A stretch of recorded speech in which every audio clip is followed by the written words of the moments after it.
আল্লাহ যা করে ভালোর জন্যই করে। অনেক দিন আগে এক আলেম চিন্তা করলো সফরে যাবে। তো যাওয়ার সময় সে তার সাথে পোষা তার একটা মোরগ ছিল, ওটা নিয়ে যায় যাতে ভোরবেলা তারে ফজরের ওয়াক্তের নামাজের জন্য ডাইকা দিতে পারে। একটা কুকুর ছিল, ওটাকে নিয়ে যায় যাতে রাস্তাঘাটে কোনো বিপদ আপদ আসলে সেভ করতে পারে। আর সাথে একটা গাধা ছিল, গাধাটা নিয়ে যায় যাতে তার জিনিসপাতিগুলো বহন করতে পারে। তো আলেম পথ চলতে চলতে সন্ধ্যা হয়ে গেল, পরে একটা গ্রামের কাছে পৌঁছাইলো।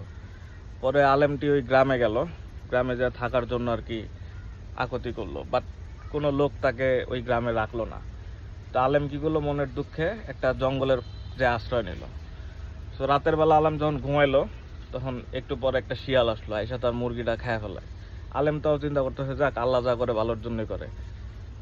কিছুক্ষণ পরে আবার একদল নেকড়ে আসে, আইসা তার কুকুরটারও মাইরা ফেলায়। তা আলম তাও চিন্তা করলো, যাক আল্লাহ যা করে ভালোর জন্যই করে।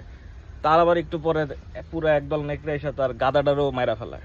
আলম তাও খুব কনফিডেন্ট যে আল্লাহ যা করে ভালোর জন্যই করে। তো আলম এরকম করতে করতে চিন্তা করতে করতে ঘুমায় গেল। তো সকালবেলা উঠা দেয় অনেক লোক চিল্লাচিল্লি করতেছে, আশেপাশে সব শোরগোল আওয়াজ কেওয়াজ। পরে আলেম দেখলো কি হয়েছে।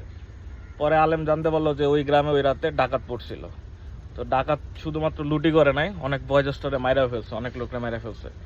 তো আলেম তখন মনে মনে আল্লাহর কাছে খুবই খুশি হলো যে আসলে আল্লাহ যা করে ভালোর জন্যই করে। কারণ ওই রাতে যদি গ্রামবাসী তারা আশ্রয় দিত, তাহলে সে রাতে অবশ্যই হয়তো মারা যেত ডাকাত ধরাতে। আর তার যদি মুরগিটা বেঁচে থাকতো, এটা আওয়াজ করতো, বা যদি কুকুর বেঁচে থাকতো বা গাদা বেঁচে থাকতো আওয়াজ করতো, তো ডাকাত তারে তাও ধরে ফেলতো। তো সবাই আল্লাহর উপর ভরসা রাখেন, আসলে আল্লাহ যা করে ভালোর জন্যই করে।